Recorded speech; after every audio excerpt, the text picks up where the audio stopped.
चलिए बच्चों, अब अपने को थोड़ा सा पढ़ लेना है डॉपलर इफेक्ट इन लाइट, है ना, Doppler effect in light. Okay, चलिए डॉपलर इफेक्ट साउंड में भी है, तो वहां से आप थोड़ा सा एक लिंक बना के लाएंगे। पहली चीज, पहला क्वेश्चन ये होता है, यार करना आपको, साउंड में जो डॉपलर इफेक्ट होता है वो एसिमेट्रिक होता है, ठीक है, यानी सिमेट्रिक नहीं होता, एसिमेट्रिक होता है, जबकि यहाँ सिमेट्रिक होता है। उसके पीछे वजह ये है कि यहाँ पर साउंड में Doppler effect not only relative motion पे डिपेंड करता है, सोर्स और ऑब्जर्वर के बीच के रिलेटिव मोशन पे डिपेंड करता है, बल्कि इस बात पे भी डिपेंड करता है कि चल कौन रहा है। जबकि मैकेनिक्स में रिलेटिव मोशन का कंसेप्ट ये कहता है कि चाहे ये चले चाहे वो चले, चाहे दोनों चले, रिलेटिव मोशन एक होता है, ठीक है। लेकिन वहां वेदर सोर्स इज मूविंग और ऑब्जर्वर इज मूविंग, वो भी फॉर्मूले में आता है। सेम रिलेटिव मोशन है ना, ये चले उतनी ही स्पीड से, या ये रस पर है ये चले उतनी ही स्पीड से, रिजल्ट्स डिफरेंट होंगे, इसलिए वो एसिमेट्रिक है। जबकि यहाँ ऐसा नहीं है, whether the source is moving, source of light, और द व्यूअर, देखने वाला, वहां सुनने वाला होता है या देखने वाला होता है, अगर रिलेटिव मोशन एक ही है तो दोनों में रिजल्ट्स आपको सेम मिलेंगे। तो here it depends only on the relative motion, इसलिए यहाँ सोर्स या ऑब्जर्वर का नाम नहीं आता, इसलिए ये सिमेट्रिक है और वो एसिमेट्रिक है। दूसरी बात, साउंड से आपको एक बेस आना है, जो आपको एक मेन फॉर्मूला होता है, source and observer moving towards each other. तो आपका फॉर्मूला ये होता है कि एक्चुअल जो फ्रीक्वेंसी थी सोर्स के साउंड की जो थी वो एन थी, लेकिन जो ऑब्जर्वर को मिलेगी, सुनाई पड़ेगी, वो एन डैश होगी, और एन डैश ज्यादा होगा एन से, यानी जब नैरोइंग होती है तो फ्रीक्वेंसी बढ़ती है। ये है फॉर्मूला, आपको याद दिला दूं कि V plus V O, velocity of sound plus velocity of observer, velocity of sound minus velocity of source.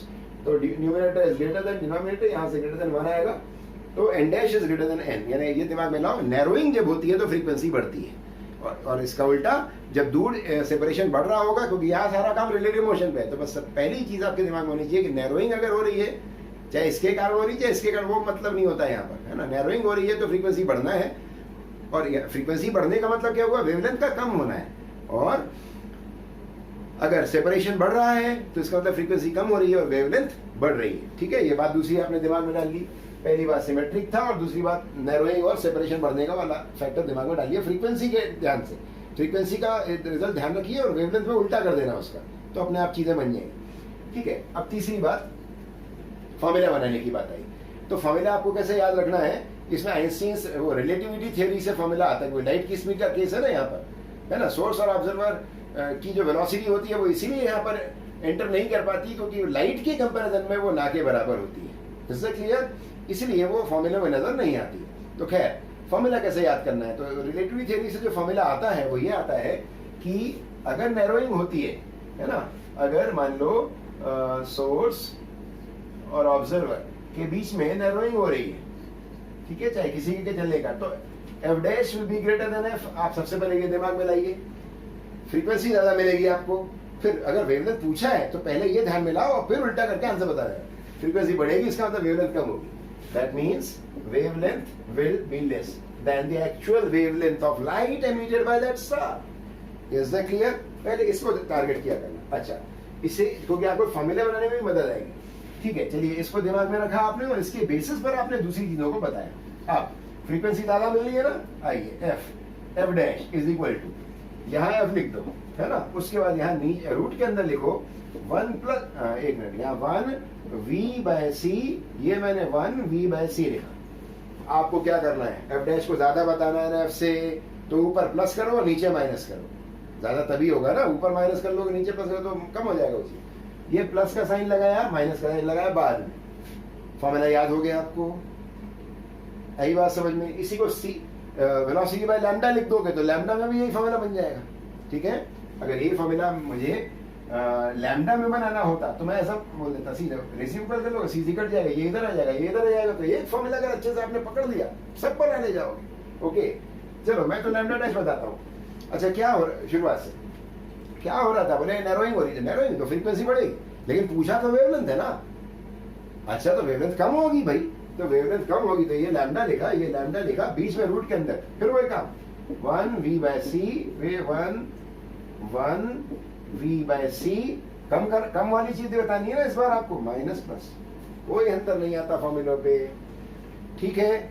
ये फॉर्मूले कब लगेंगे, लेकिन जब जो V है वो V लाइट की स्पीड से बहुत ज्यादा कम ना हो, थोड़ा बहुत ही कम हो, है ना। से for example v is equal to 0.2c, कितना बोल रहे हो, 20% स्पीड ऑफ लाइट, है ना। स्पीड ऑफ लाइट का 20% से अगर जा रहे हो आप, अगर सॉल्व भी करोगे तो कितना आएगा, देखो 0.2 इंटू 3×8, यानी कितना आ गया 0.6 इंटू 10⁸ मीटर पर सेकेंड, है ना। मैथमेटिकल अगर नोटेशन में लिखा जाएगा तो उसको ऐसे लिखा जाएगा, 0.6 ही लिखा जाएगा। तो 10 की पावर्स में कोई चेंज दिख रहा है आपको, नहीं। यानी ये जो वेलोसिटी है, ये वेलोसिटी लाइट के से थोड़ा बहुत ही कम है, बराबर तो हो ही नहीं सकती, ना ज्यादा हो सकती, कम तो हमेशा होना है, लेकिन बहुत ज्यादा कम नहीं है।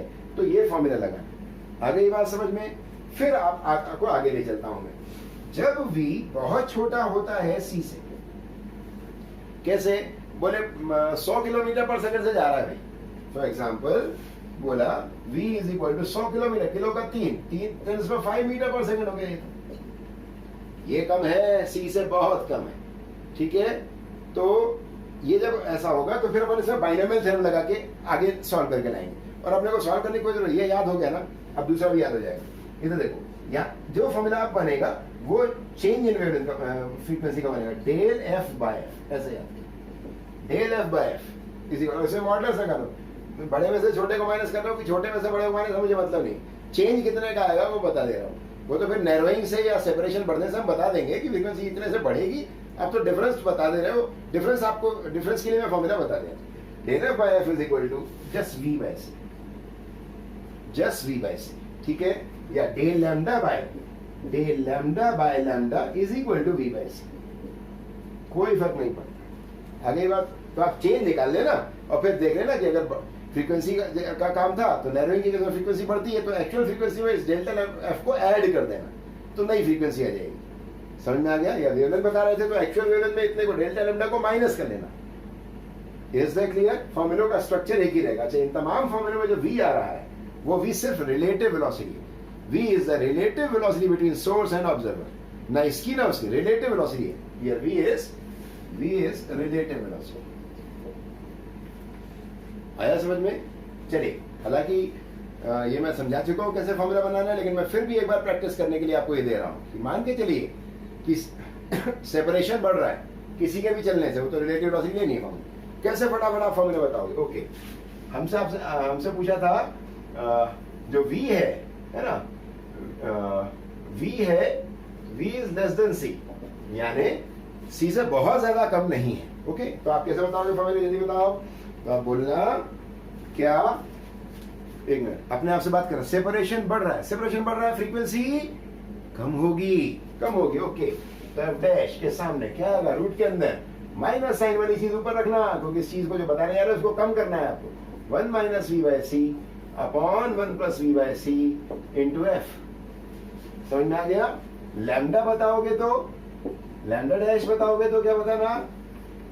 फिर से फ्रेश अप्रोच, शुरू से क्वेश्चन यहां से स्टार्ट हो। सेपरेशन बढ़ रहा है, वो star is moving away from earth. Okay, दूर जा रहा है। अच्छा, हमसे दूर जा रहा है। अच्छा, दूर जा रहा है, फ्रीक्वेंसी कम होगी, वेवलेंथ बढ़ेगी। ओके, तो जैसे ये साउंड अपने आप से आया, this is 1 plus v by c upon 1 minus v by c into lambda. ठीक है। अब अगर v is 2 less than c, बहुत कम है ना, वेलोसिटी इज 0.001 टाइम्स c। ठीक है, तो आपको क्या करना है? फिर आपको सीधा फॉर्मूला चेंज वाले के लिए होता है, तो आपको क्या करना है? Del F by F is equal to v by c, और यही होता है डेल लैम्डा बाय लैम्डा। कोई अंतर नहीं होता इन फॉर्मूलों में। आप तो सीधे डेल्टा निकालिए, फिर कि जिसको बढ़ना है बढ़ा के बताइए, घटना है घटा के बताइए, वो तो बेसिक तैयार है अपना वहां से। आ गई बात समझ में? So this is this. चलिए, अब बात करते हैं ये दो नाम, ये दो टर्म्स कई बार हमें सामने नजर आता है, red shift and blue shift.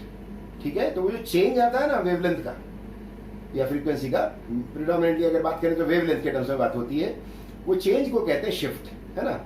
अब वो दो तरीके से होता है भाई, प्राइम कलर्स में बार बार बोलते आ रहा हूं कि ब्लू, ग्रीन और रेड, VIBGYOR। तो प्राइम कलर्स में ब्लू आपका कम वेवलेंथ का है, तीनों में से सबसे कम वेवलेंथ की ये है, और रेड आपका सबसे ज्यादा वाला है। तो जो स्टार का कलर है, अगर उसकी वेवलेंथ कम होती है तो उसका जो वेवलेंथ कम होगी तो ब्लू की ओर जाएगी, यानी उससे नेचुरल लाइट जो निकल रही है, लेकिन उसके मोशन के कारण हमें जो ऑब्जर्व हो रही है, ठीक है, वो कम हो रही है तो उसका कलर में ब्लू नजर आएगा। ठीक है, इसी तरीके से अगर वेवलेंथ बढ़ रही है, उसका मोशन इस तरीके की वेवलेंथ बढ़ रही है, तो उसका कलर रेड की ओर शिफ्ट होगा। वो डेल्टा लैम्डा को हम क्या बोलेंगे, रेड शिफ्ट या ब्लू शिफ्ट, यानी डेल्टा लैम्डा आपको निकालना होता है। अब इसमें भी एक बात दिमाग में रखो, red shift is a natural, वो भी है, कोई दिक्कत नहीं, लेकिन हम ये जानते हैं कि हमारा यूनिवर्स एक्सपैंड कर रहा है ना, लाइक बैलून, बैलून में जैसे हवा भरते हैं ना, बैलून में डिजाइन हो और उसमें हवा भरते हैं तो वो जो डिजाइन एक दूसरे से दूर जा रही होती है। This is our universe. तो हमारा यूनिवर्स इज एक्सपैंडिंग, तो एक्सपैंडिंग के कारण every two objects are moving away from each other.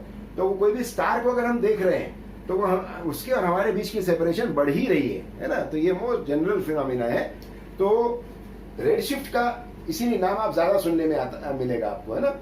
तो रेड शिफ्ट तब मिलता है, रेड शिफ्ट तब मिलता है, भाई सीधी बात है, अगर वो सेपरेशन बढ़ रहा है तो तुरंत ध्यान करो फ्रीक्वेंसी कम मिलेगी, फ्रीक्वेंसी कम मिलेगी तो वेवलेंथ बढ़कर मिलेगी। यानी रेड शिफ्ट तब होता है जब लैम्डा डैश जो है वो ज्यादा हो लैम्डा से।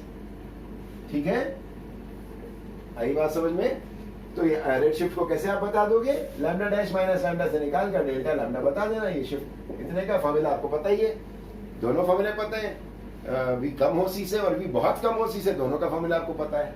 ये आपका रेड शिफ्ट कहलाएगा। ठीक है, ब्लू शिफ्ट कब होगा, जब यानी इस समय वेवलेंथ बढ़ेगी एंड दोनों बातें मत याद किया करो, कोई भी एक चीज दिमाग में रखो, एफ डैश जो होगा वो कब होगा। ब्लू शिफ्ट तब होगा जब ब्लू शिफ्ट कब होगा, कलर कब शिफ्ट होगा ब्लू की ओर, नीचे वाले प्राइम कलर की ओर, जब लैम्डा कम हो रहा होगा। तो lambda dash is less than lambda, इसका मतलब फ्रीक्वेंसी बढ़ रही है, फ्रीक्वेंसी बढ़ रही है इसका मतलब नैरोइंग है, यानी इस समय जो स्टार या ऑब्जर्वर दो भी है तो रिलेटिव मोशन होता है, एक टुवर्ड्स का मोशन है इसमें। ठीक है, तो टुवर्ड्स का मोशन है, यानी चाहे जो भी है टुवर्ड्स वाला मोशन, टुवर्ड्स वाला मोशन है और इसमें अवे वाला मोशन है। ठीक है, understood. Star is moving away from earth, है ना, और the observer is moving away from a star. ठीक है, वहां star is moving towards earth और observer is moving towards the star, तो वो टुवर्ड्स का नैरोइंग है, फ्रीक्वेंसी बढ़ी हुई है, यहाँ पर फ्रीक्वेंसी कम। आ गई बात समझ में। This is Doppler effect. Okay, चलिए दो तीन क्वेश्चन कर लेते हैं इसमें। एक क्वेश्चन आपसे बोला कि the wavelength of light coming from a distant star is found increased by 0.01%। Wavelength आपकी जो है, या चलो थोड़ा बढ़ा लेते हैं, पॉइंट में क्या करें, 0.1% बोल देते हैं। ओके, तो 0.1% आपकी जो वेवलेंथ है वो बढ़ी हुई पाई गई। तो क्या माजरा है, कितनी स्पीड होगी वगैरह वगैरह। ओके, तो जब वेवलेंथ वाला आपको ऐसा काम दिया जाए तो फिर आप वेलोसिटी से तो तुरंत समझ में आता है कम है तो कौन सा लगाए। यहाँ इस केस में हमेशा सीधा वो वाला फॉर्मूला लगाया करो, कौन सा, delta lambda by lambda is equal to v by c, सीधे लगाया। चलिए, कितना बढ़ा हुआ दिखाई पड़ रहा है आपको वेवलेंथ, 0.1%, 0.1 बढ़ा हुआ है। अगर हम इनिशियल मान लें 100, परसेंटेज वाले कामों को ऐसे ही सॉल्व करते हैं ना कि भाई 100 मान लो, 0.1 बढ़ता ही दिखा दो, इंक्रीमेंट दिखा दो।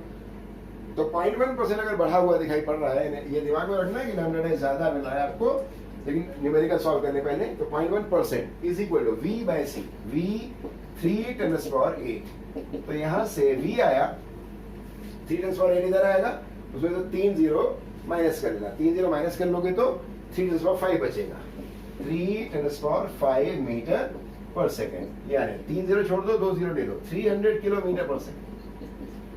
यानी आप सीधे आंसर बताइए कि वो स्टार कितनी रिलेटिव वेलोसिटी से ऑब्जर्वर के रिस्पेक्ट में मूव कर रहा है, 300 किलोमीटर पर सेकेंड। ओके, बस अब यहाँ सबसे बड़ी बात ये, ऑब्जर्वर से दूर जा रहा है या उसके ओर आ रहा है, वो बताना ज्यादा इंपॉर्टेंट है। तो इसीलिए मैंने बोला कि आप यहाँ पर ध्यान रखा करो, लैम्डा डैश बढ़ता हुआ मिला है तो लैम्डा से नहीं बोला करना कभी, टुवर्ड्स या अवे वाला, फ्रीक्वेंसी से बोलना। तो लैम्डा बढ़ा है, इसका तो फ्रीक्वेंसी कम हुई है। फ्रीक्वेंसी कम कब होगी, जब सेपरेशन बढ़ता है। यानी अब आपका आंसर कंप्लीट हुआ, is moving away from earth, away from earth, यानी वो स्टार जो है वो 300 किलोमीटर पर सेकेंड की स्पीड से अर्थ से दूर जा रहा है। ये बड़ा जरूरी होता है, ये थ्योरेटिकल वाला वो लाना। आ गया समझ में? चलिए अगला क्वेश्चन लेता हूं मैं। अगले क्वेश्चन में मैंने बोला कि star is moving towards Earth, a star is moving towards Earth, है ना, towards Earth with speed v is equal to 0.8 c, 0.8 c, ठीक है, 0.8 c से वो आ रहा है। और वो जो स्टार है उसकी जो नेचुरल फ्रीक्वेंसी है, जो एक्चुअल फ्रीक्वेंसी थी, या फ्रीक्वेंसी में काम करो, चलो ठीक है, फ्रीक्वेंसी थी वो थी 4×10⁻14 हर्ट्ज। भूलना नहीं है आपको, जैसे वेवलेंथ आपको याद है ना विजिबल लाइट की 400 to 700 नैनोमीटर, इसी तरीके से विजिबल लाइट की फ्रीक्वेंसी का जो ऑर्डर होता है वो 10⁻14 हर्ट्ज होता है ना। तो ये कुछ अफलातून नहीं लिख सकता यहाँ पर, ठीक है, पता लगा गामा रेज भेज रहा हो वो स्टार तो आदमी ही निपट जाए, नहीं ऐसा नहीं हो सकता है ना, ये विजिबल लाइट की फ्रीक्वेंसी है, ओके, तो ऑर्डर है। चलिए तो बोला ये गया कि the star is moving towards Earth with speed this and it is actually emitting this frequency. Observer को क्या मिलेगी? ऑब्जर्वर को एफ डैश निकालना है, एफ डैश निकालना। पहले ध्यान से देखा 0.8 c बहुत कम है क्या? नहीं, बहुत ज्यादा कम नहीं है। कौन सा फॉर्मूला लगेगा? F dash is equal to under root के अंदर वो बड़ा सा सामान आएगा इनटू एफ आएगा, सही है, वो बड़े सामान के लिए तैयारी कर लो। बोले 1v/c, 1v/c, फिर ध्यान से दिमाग में नॉक करके रख देंगे। अच्छा, टुवर्ड्स है, मोशन कैसा है? टुवर्ड्स, नैरोइंग है, नैरोइंग है, फ्रीक्वेंसी बढ़ती मिलेगी, फ्रीक्वेंसी ज्यादा मिलेगी, मतलब ऊपर कौन सा साइन लगाऊंगा? प्लस, नीचे minus. Is that clear? 1 plus v/c is 0.8, 1 plus 0.8, 1 plus 0.8, 1.8, 1 minus 0.8, कितना इजी होता है कैलकुलेशन, 1 माइनस 0.8, 1 माइनस 0.8 यानी 0.2 into this 4×10⁻14 hertz, that is decimal हटा 18/2 बना, 18/2 से 9 बना, 2 9 से 18, 9 का रूट 3 बना, 3 का इंटू कर लो 12×10⁻14 हर्ट्ज। इतने की फ्रीक्वेंसी इसको मिलेगी। कभी पूछे, यहां पर कोई पूछे चेंज कितने का आया, तो बोलना डेल एफ, इतना माइनस इतना, ये पूछे तो ये बता दिया, ये पूछे तो 12 - 4 that is 8×10⁻14 hertz. Is that clear? चलिए एक और क्वेश्चन ले लिया मैंने बोला ये देखो सोर्स है, ये ऑब्जर्वर है, source is moving away from observer with speed 100 kilometre पर सेकेंड। फाइंड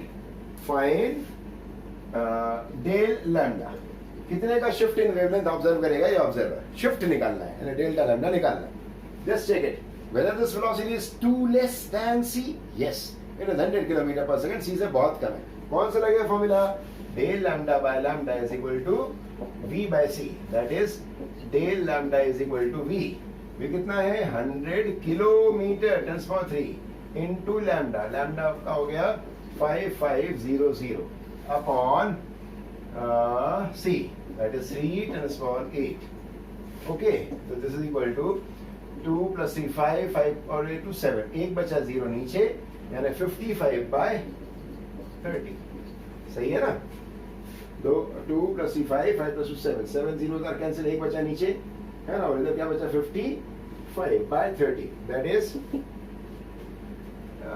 मोटा में तो 60/30 मान लो, अप्रोक्सीमेटली 2 एंगस्ट्रॉम, नहीं 2 एंगस्ट्रॉम, अप्रोक्सीमेटली 2 एंगस्ट्रॉम मान लो, आया समझ में कि नहीं? तो 2 एंगस्ट्रॉम।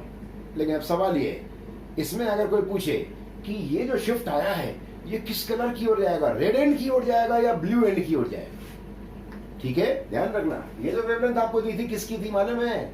400 से 700 के बीच में पड़ता है, 550 नैनोमीटर। एंगस्ट्रॉम में बोले तो 4000 से 7000 के बीच पड़ता है, 5500 angstrom. This is of yellow colour.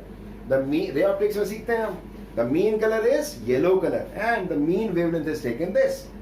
तो ये येलो कलर की वेवलेंथ अगर ये थी और 2 एंगस्ट्रॉम का शिफ्ट आया, किधर की ओर शिफ्ट आया? इधर ध्यान दो, अवे बोले तो फ्रीक्वेंसी डाउन, फ्रीक्वेंसी कम मिलेगी तो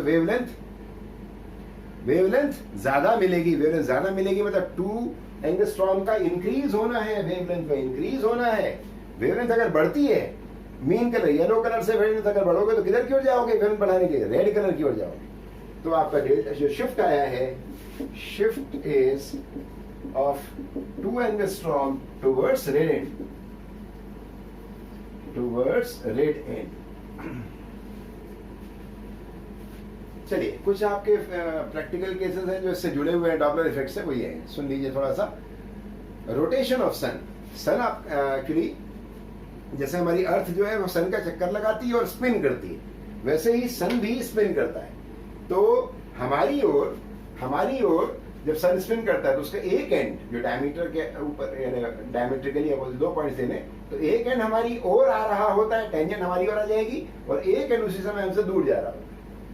ठीक है, तो सन से आने वाली जो लाइट है, जब हम उसको ऑब्जर्व करते हैं, है ना, तो उसका एक एंड हमारी ओर आ रहा होता है, हमारी ओर आएगा, फ्रीक्वेंसी बढ़ेगी, वेवलेंथ कम होगी, है ना।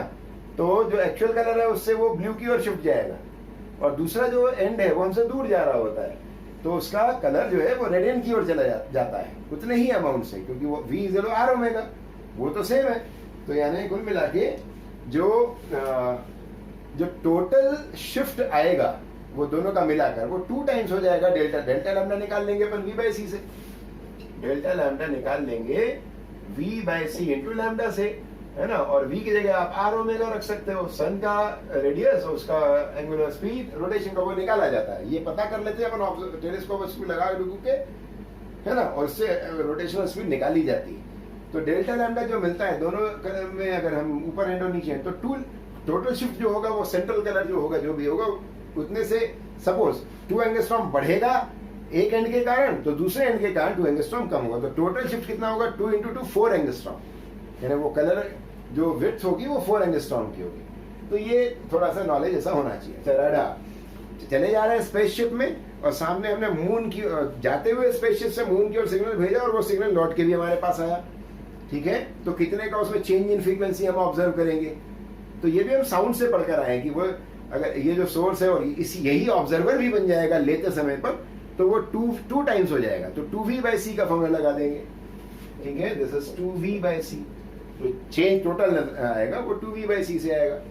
वैसे ही इधर width of spectral lines, width of spectral lines का मतलब है कि जैसे एक चैम्बर है, उस चैम्बर में सोडियम की वेपर भर दिया आपने, सोडियम आपको माने में D1 D2 की लाइंस देता है। चलिए 5890 5896 एंगस्ट्रॉम, मैं बात कर लेता हूं 5890 एंगस्ट्रॉम वाली येलो लाइन, है ना, ये D1 lambda of D1 line emitted by sodium atomic spectrum उसका। ओके, तो उस चैम्बर में भरी हुई गैस है। अब वो गैस जो वेपर गैस के पार्टिकल्स हैं, वो तो जो भी टेम्परेचर होगा रूम टेम्परेचर, तो भी वो रैंडम मोशन कर रहे हो, Brownian motion, KTG kinetic theory of gases. आराम से कुर्सी में थोड़ी बैठे होंगे सोडियम की वेपर के पार्टिकल्स, वेपर स्टेट में आपने बना रखा है उसको सोडियम को। ठीक है, तो the molecules will be sorry particles will be atoms of sodium will be, क्योंकि एटॉमिक स्पेक्ट्रम आपको मिला हुआ है, तो एटम की स्टेट में होगा वो सोडियम, है ना। तो atoms will be moving randomly, KTG कर रहे हो, kinetic theory of gases. Root mean square velocity, उस टेम्परेचर पे जो भी होगी वो वेलोसिटी की जगह बैठेगी। ठीक है, और फिर वही बात जैसे सन के साथ हुआ था वैसे वहां पर भी, या रडार के साथ हुआ वैसे यहाँ पर भी, कि भाई वो तो ब्राउनियन मोशन है, रैंडम मोशन, उसमें some molecules will be moving towards your eyes and simultaneously some atoms, sorry ना एटम बार, atoms will be moving away from your eyes. तो 5890 वो एमिट करता था एक्चुअली वो सोडियम का वेपर। तो अगर उसमें 4 एंगस्ट्रॉम की ये डेल्टा लैम्डा आई है, तो 5890 एंगस्ट्रॉम, एक वो मॉलिक्यूल जो आपकी वो, सॉरी बार बार बोल रहा हूँ मॉलिक्यूल, समझ लिया करो बेटा, जब मैं स्पीड में कहाँ ऐसा काम करता हूँ तो वर्ड इधर से उधर हो जाते हैं, तो उस जब भी कोई वर्ड इधर है तो उसके दाएं बाएं पूरा सुना करो, तो अपने आप वो कहीं ना कहीं आपको सही मिल जाता है, कोई दिक्कत वाली बात नहीं, है ना। क्योंकि अपन रिवीजन कर रहे हैं, कम टाइम है नीट में, तो इतनी एडिटिंग बारीकी से अपन नहीं कर पा रहे हैं इसकी, है ना, मतलब। चलिए, तो ये तय हो गया उस चैम्बर में से some atoms will be moving towards your eyes and some atoms of sodium will be moving away from eyes towards your eyes। Frequency बढ़ाएंगे, वेवलेंथ को कम करेंगे। सपोज 4 एंगस्ट्रॉम से कम किया, वो कैसे आता है? वो तो बड़ा आसान है ना भाई, del lambda by lambda is equal to V/c, V की जगह रख देना √3 kT में। लाइट की स्पीड तो सही रहेगी, ये जो V है वो कभी R ओमेगा हो जाएगा, कभी आपके रॉकेट की स्पीड हो जाएगी, कभी हो जाएगा 3 kT/m, है ना। RMS स्पीड, एटम की बात कर रहे हो, एटम का मास रख देंगे वहां पर। ओके, तो इस तरीके से वो कैलकुलेट कर लेंगे। तो सपोज मान लीजिए चलिए इसको सॉल्व करने पर डेल्टा लैम्डा आया 4 एंगस्ट्रॉम। लैम्डा ये रख दिया आपने और 4 एंगस्ट्रॉम आया। तो आपको अभी मैंने बताया ना कि सम मॉलिक्यूल जो आपकी ओर आ रहे होंगे उसकी सम एटम, बार बार गलती कर दे रहा हूँ, एटम्स जो आपकी आइस की ओर आ रहे होंगे, एटम्स ऑफ सोडियम, उसके कारण फ्रीक्वेंसी बढ़ना, वेवलेंथ को कम होना है। तो 5890 से 4 एंगस्ट्रॉम कम होगी, यानी 4 एंगस्ट्रॉम की कमी आनी है। लेकिन some atoms which are moving away from your eyes, क्योंकि वो तो मॉलिक्यूल्स रैंडम मोशन, उनके दूर जाने के कारण फ्रीक्वेंसी कम होगी, वेवलेंथ बढ़ेगी, यानी इससे इधर नहीं, इधर ज्यादा, इधर 4 एंगस्ट्रॉम बढ़ेगी मिलेगी और इधर की ओर 4 एंगस्ट्रॉम, क्योंकि डेल्टा लैम्डा तो उतना ही रहेगा, इतने का डाउन हो जाएगा। तो आपकी जो पूछा जाएगा कि उस स्पेक्ट्रल लाइन, वो स्पेक्ट्रल लाइन कितनी वाइड हो जाएगी, यानी उसकी स्पेक्ट्रल लाइन जो 5890 की एक पर्टिकुलर वेवलेंथ होती थी वो कितने से वाइड हो जाएगी। तो आपको ये टोटल बताना होगा। The width of the spectral line will be 2 times delta lambda. Delta lambda वहां सॉल्व कर लिया आपने। दिस इज द विड्थ को बीटा से दिखाते आए अभी तक अपन। तो width of the spectral line will be से 2 into डेल्टा लैम्डा, 8 एंगस्ट्रॉम की विड्थ हो गई इसके अंदर, क्योंकि वो यहाँ थी तो जितना बड़ी उतना कम भी हो रही। ये हो गया width 8 angstrom, that will be calculated by 2 times delta lambda. लेकिन इसमें चूंकि लेंथी हो जाता है कैलकुलेशन, इसलिए नॉर्मली पूछा नहीं जाता। तो नॉलेज आपको दे दिया थोड़ा बहुत, थोड़ा आपको जो मैंने असाइनमेंट दिया होगा उसमें कुछ प्रैक्टिकल और केसेस होंगे जहां जहां डॉपलर इफेक्ट का यूज होता है ना। तो कई बार नीट में वो एप्लीकेशन पूछ लेते हैं, जैसे आपको मालूम है ना मॉडर्न पीईटी,